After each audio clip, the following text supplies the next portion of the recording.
Chapter 25, Control of Body Temperature and Water Balance. In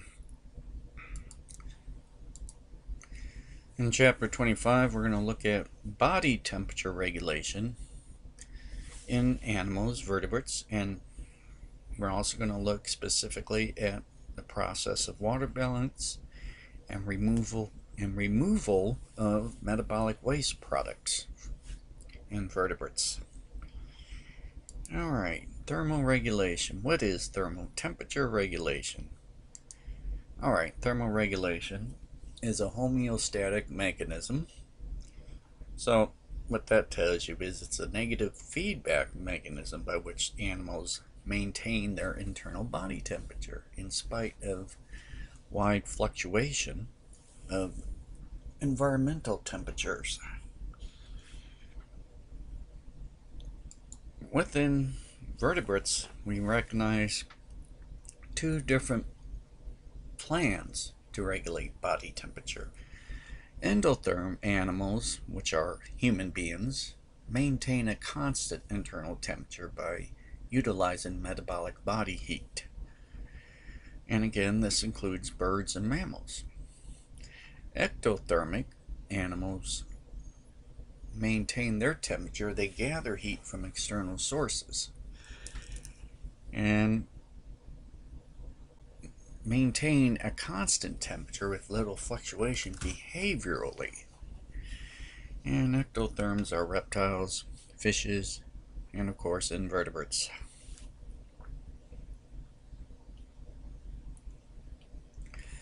Now, temperature or heat exchange can occur by conduction.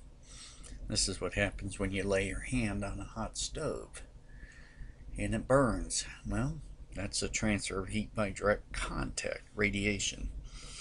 That's what happens when you stand up and let the sun warm you up. The light energy from the sun transfers heat. We are not in direct contact with the sun. If we were, we'd be fried to a crisp. The sun is about 93 million miles away, but still the heat puts out plenty of heat. Convection, heat transferred by air movement, or liquid, like when you put an egg in a pot of water and boil it. As it boils, the heat is transferred by the movement of the liquid. Evaporation, water, when you sweat and the sweat evaporates, it's taking the heat away, it's cooling you down. So essentially, the loss of heat from the surface of a liquid that is losing some of its molecules as a gas. Well, that's what happens. The sweat on your skin, as it evaporates, takes heat away with it. So there's four basic ways of transferring heat from point A to point B.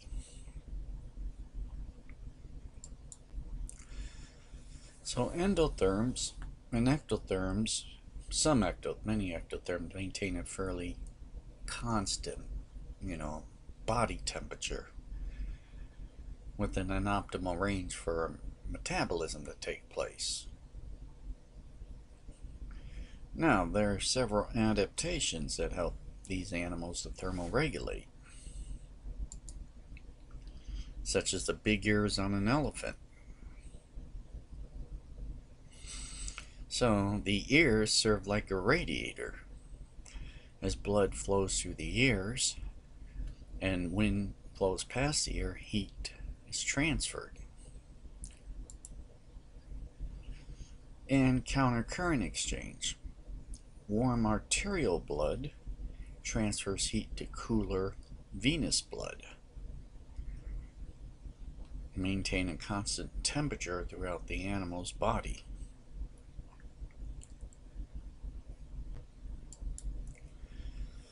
Alright, heat is produced as a byproduct of cellular respiration because most of the energy, only about 40% of the energy from food molecules makes it into ATP. The rest of it's lost as heat. So when cellular respiration takes place in the cells, heat is produced. insulation. Animals have hair, body fat, feathers.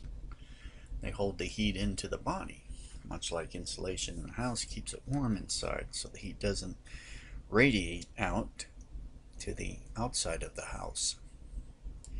Circulatory system. Animals have a way of controlling circulation, blood flow to different parts of the body.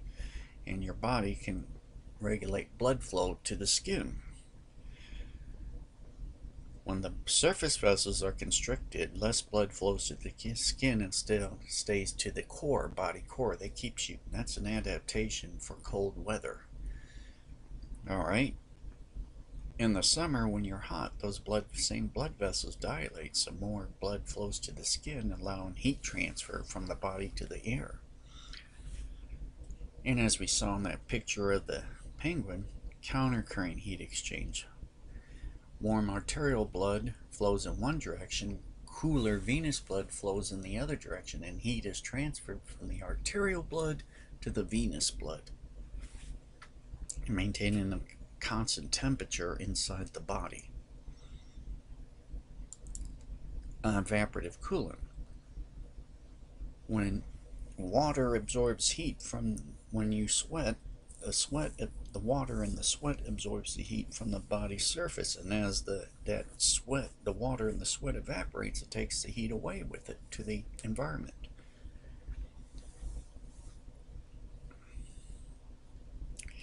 And behavior responses. Well, all animals control their body temperature by adjusting their behavior in response to the heat of the environment. Birds and butterflies migrate seasonally, to the south in the winter, up north in the summer. And desert lizards, well, in the morning when it's cool outside, they go out into the sun and do push-ups and warm up. But when the sun's overhead and it's hot, they go underground or any place out of the sun. And in Antarctica, the emperor penguins, they huddle together as a large mass.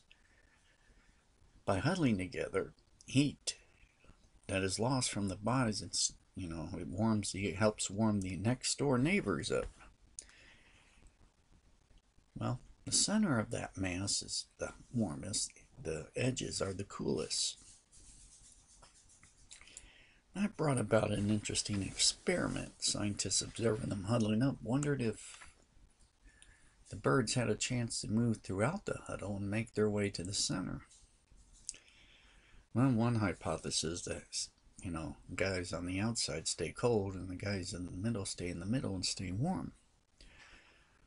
Or the other hypothesis, the huddle is changing. Everybody moves around in the huddle. And so each penguin would eventually find itself in the middle of the huddle. Well, a German study used time-lapse photography and was able to track the individual birds. And the study showed they moved around. They did not stay in one, they weren't static, and they moved around, so everybody got a chance to get in the middle and get warmed up.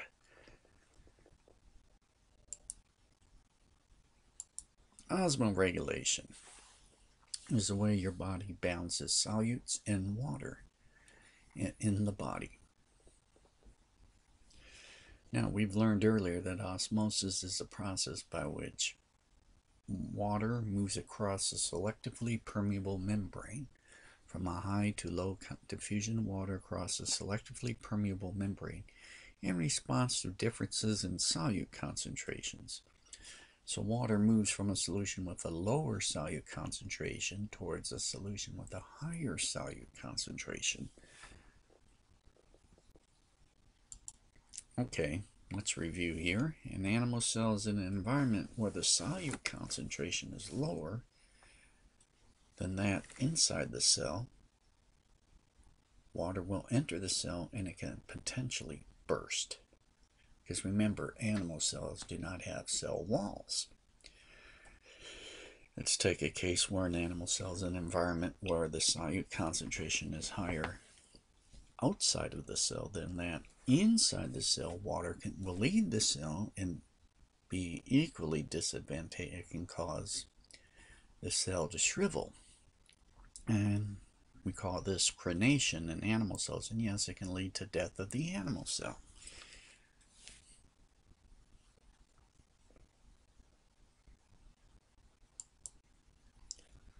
Now, there is one class of animals called osmoconformers. Conformers. Their body fluids have a solute concentration equal to that of the solute concentration of seawater. These animals have no challenges, in water balance. There's no problems because in this situation, the environment is isotonic to the solution inside the cells.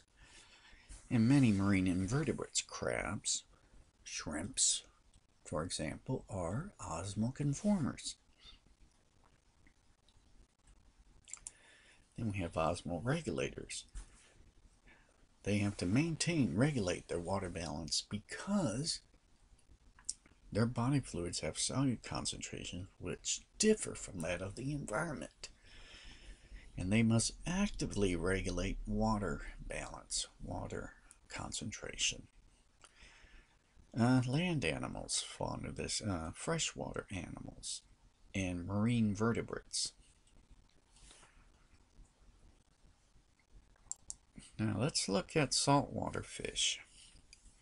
We live in a hypertonic environment, an environment in which the solute concentration is greater outside than inside.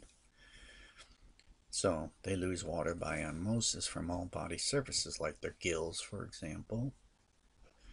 These animals drink seawater.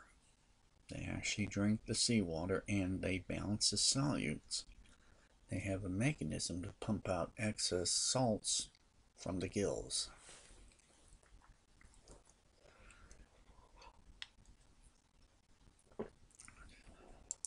Freshwater fish live in a hypotonic environment, so they easily gain water by osmosis through their body surface, chiefly at the gills, and they lose salt very easily by diffusion through the gills. Now, they can take in salt through their gills and in food and dispose of excess water through excreting a dilute urine.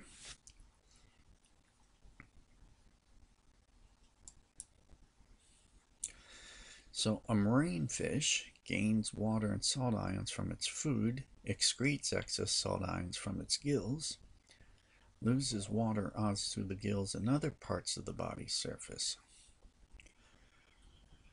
gains water and salt ions from drinking seawater, and can also excrete salt ions in small amounts of water through the urinary system by producing a concentrated urine.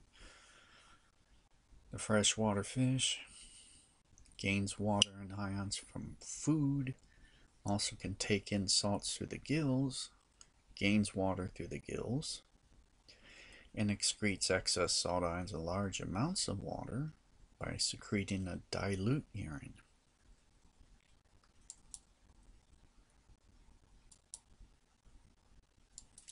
Land animals face the risk of dehydration.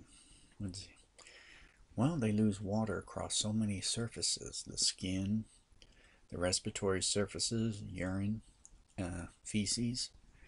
They gain water by drinking, eating, and cellular respiration produces water metabolically. Now, land animals have ways to prevent dehydration. The skin, or in the case of an arthropod, a waterproof exoskeleton, watertight eggshells, and kidneys that conserve water. Waste disposal. What's crucial about waste disposal and going with water balance is that waste products need to be dissolved in water in order to be gotten rid of. And metabolism produces a number of toxic byproducts like ammonia and other waste, nitrogen containing waste, from protein degradation and breakdown of nucleic acids. So what these animals do is convert them to chemicals, dissolve them in water so they can be gotten rid of through the urinary system. Alright, depending if you're an invertebrate or a vertebrate, there's different nitrogen waste products formed to be gotten rid of. Alright, ammonia is very toxic, but it is easily dissolved in water. So chiefly, aquatic animals dispose nitrogen waste in the form of ammonia.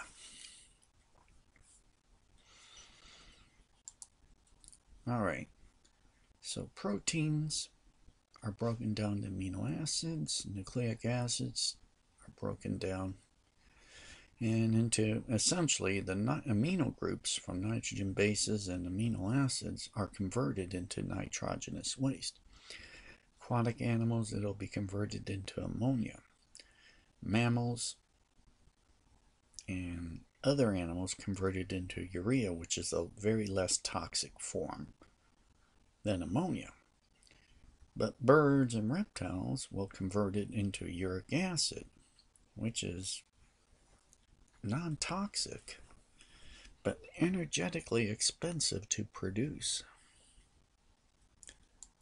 So urea is produced by vertebrates.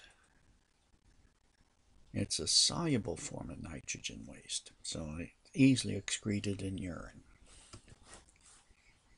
Uric acid is excreted by insects, land snails, and many reptiles. Is non-toxic but does not dissolve in water, so it's excreted as a semi-solid paste. That conserves water, no doubt, but takes more energy. It's a larger energy expenditure to produce compared to urea.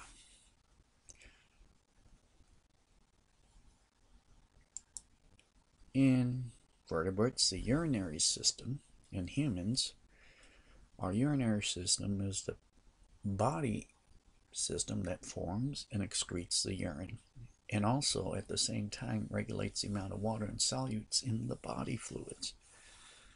So the kidneys are our main processing center for metabolic waste. In an average day, our kidneys will extract about 180 liters of fluid. This fluid is called filtrate.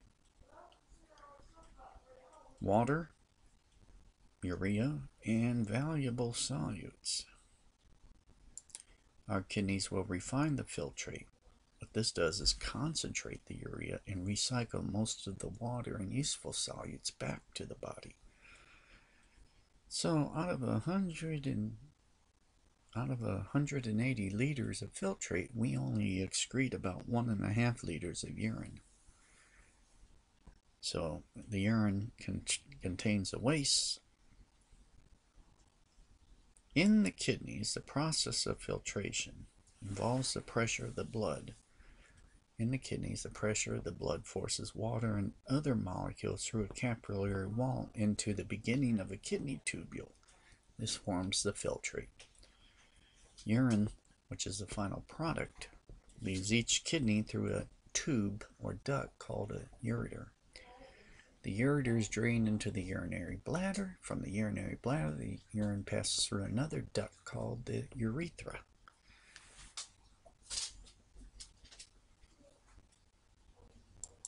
Kidney has two main regions. The outer region is called the cortex. Internal to that is the medulla.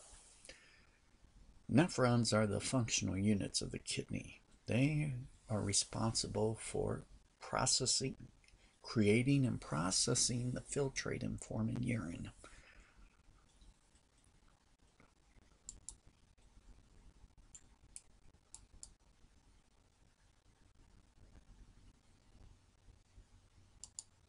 The outer part of the kidney is called the cortex.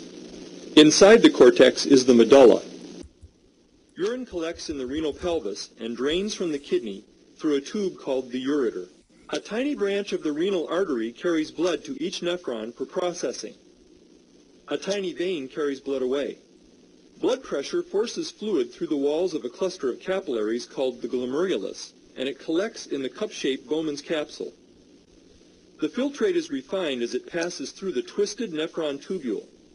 Useful substances are returned to the blood, and the remainder collects as urine. Refined urine is carried by the collecting duct into the renal pelvis for excretion from the body.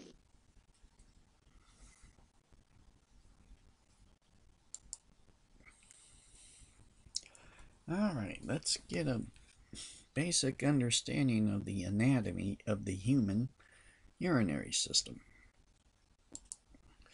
Blood flow from the aorta. The aorta is the major artery that comes off the heart. It travels inferiorly through the diaphragm. Two branches, one to each kidney from the aorta, are the renal arteries. There is a renal vein which returns blood back to the heart by way of the inferior vena cava. All right. So blood from the renal artery passes through the kidneys and eventually to the renal arteriole. All right. The kidney right underneath your rib cage, bottom of your rib cage, has two ducts called ureters, which carry urine to the urinary bladder, and then from the bladder the urethra carries it to outside of the body. The renal cortex is the outer layer. The renal medulla, which is organized into pyramid-shaped structures. The renal artery brings the blood to the nephrons. The renal vein takes blood away from the kidney. The renal pelvis is a chamber. Urine produced collects here before it passes into the ureter. The nephron consists of is a long tube consisting of Bowman's capsule, long tube, which leads to the collecting duct, and the collecting duct drains into the renal pelvis. Part of the nephron will be in the cortex, or most of it will be in the medulla. A branch of the renal artery is which brings blood to each nephron.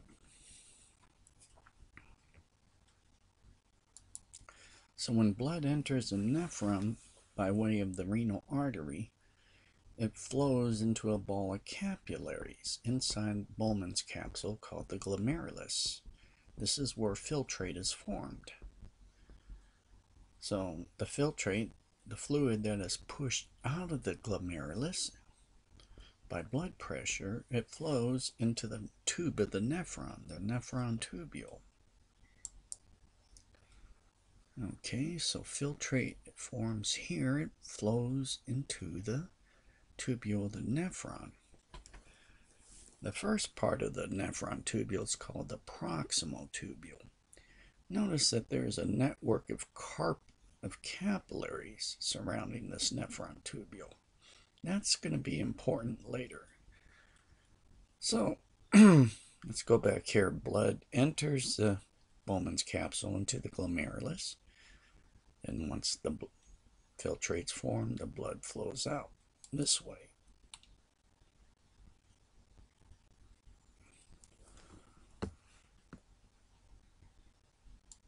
All right, there are two processes that take place in the nephron. Reabsorption, where water and valuable solutes are reclaimed from the filtrate, and secretion, excess hydrogen ions and toxins are added to the filtrate to form the final product, urine. And finally, the urine will be expelled into a collecting duct. So it looks like this. Filtrate passes through the nephron tubule. As it passes through the tubule, reabsorption, removal of substances from the substances will be that are necessary and needed will be reabsorbed from the filtrate. Then secretion, substances will be added to the filtrate to form the final product, urine.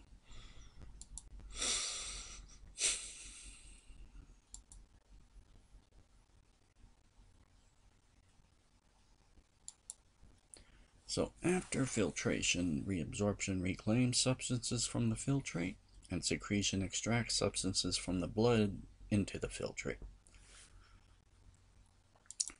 So nutrients, salt, and water reabsorb from the proximal and distal tubules within the nephron. The secretion of hydrogen ions, reabsorption of bicarbonate help regulate pH of the blood. And a high salt concentration in the medulla promotes reabsorption of water back into the blood.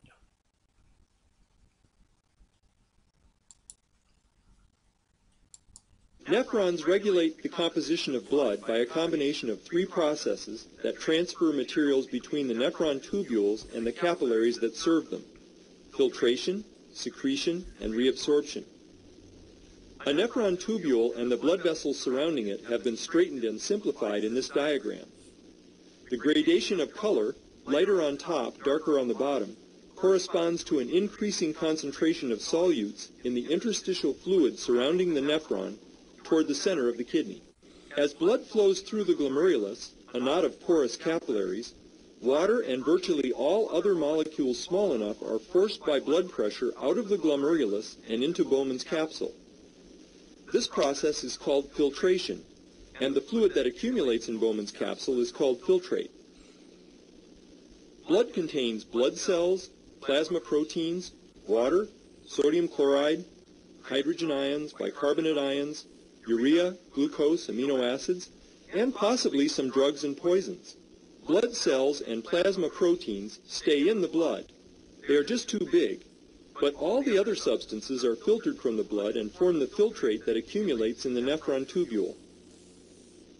As the filtrate moves along the proximal tubule, certain substances are transported from the blood and added to the filtrate, a process called secretion. Secretion of hydrogen ions helps to regulate body pH. Certain poisons are also secreted to remove them from the blood. This list summarizes substances contained in the filtrate.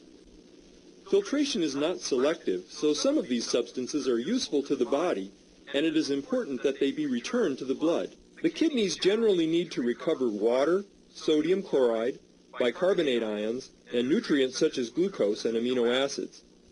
This reclamation of valuable solutes in water is called reabsorption. Let's look at the process of reabsorption as the filtrate continues its journey through the nephron tubule. In the proximal tubule, reabsorption of bicarbonate ions helps regulate the blood's pH. Sodium chloride, glucose, and amino acids are actively transported out of the filtrate. This leaves the filtrate more dilute than the surrounding interstitial fluid, so water follows by osmosis. These solutes and water re-enter the blood.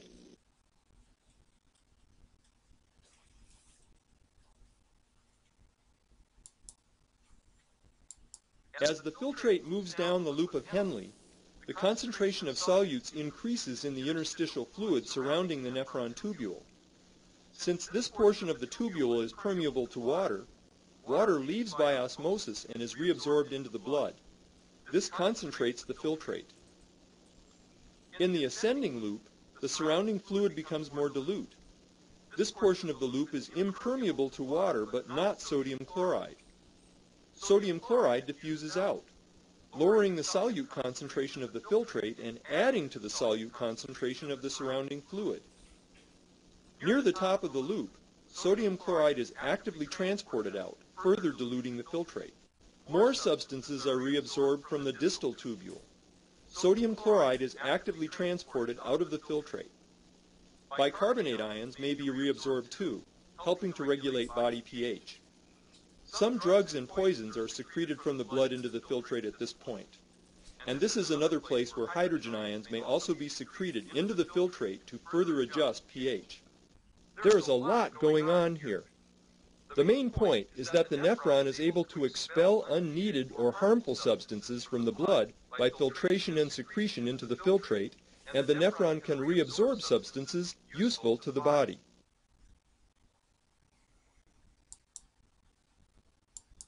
The filtrate enters the collecting duct. As it moves down the collecting duct, it passes through a region where the surrounding fluid has a higher and higher solute concentration. Water leaves the collecting duct by osmosis, concentrating the remaining filtrate into urine. Urea is one of the main body wastes in urine, but here some urea actually diffuses out of the filtrate. The urea performs a useful function by adding to the solute concentration of the interstitial fluid and causing even more water to be reabsorbed from the filtrate. Even though most of the water has been reabsorbed from the filtrate, urine is still 95% water. The most abundant solute is urea, along with other nitrogenous wastes.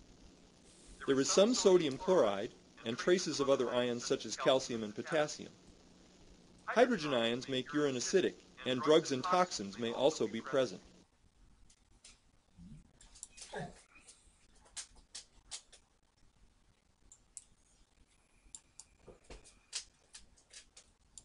Hormones regulate water reabsorption by the nephron tubule in response to body fluid intake and loss. On a hot day, when you're sweaty and thirsty, blood solute concentration rises.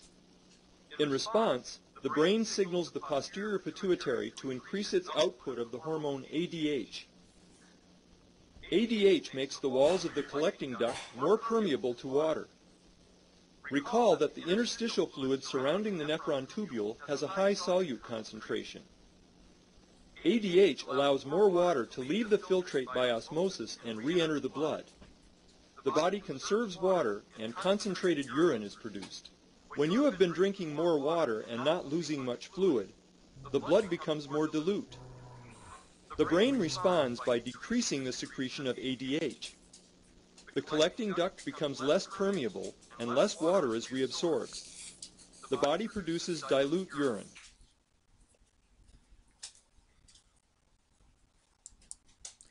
And this diagram illustrates the different parts of urine production, showing what takes place in the proximal tubule, what goes on in the loop of Henle, and in the distal tubule. You'll have a diagram to fill out. And I suggest looking at this will guide you towards understanding the process of urine formation.